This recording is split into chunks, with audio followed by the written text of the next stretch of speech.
Прво ќе треба да се соочи ВМРО-ДПМН внатрешно со потенцијалното разслојување, разделување помеѓу оние кои што се уште ги има многу такви, го поддржуваат Груевски и го посакуваат Груевски за лидер, и оние кои што успешно пливаат во оваа ситуација, во ова ВМРО-ДПМН, затоа што едноставно одлучиле дека ќе го прифатат, ќе прифатат сегашноста случувањето.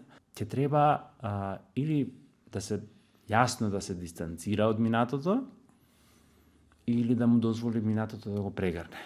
Со тоа што минатото ќе го прегрне ВМРО-ДПМН, тоа веројатно ќе има некаква политичка последица и цена која што нема да се манифестира веднаш, ама ќе се манифестира подоцна. Меѓутоа, дека ќе има некакво регрупирање, внатрешни поделби или потреси барем, ќе има секако.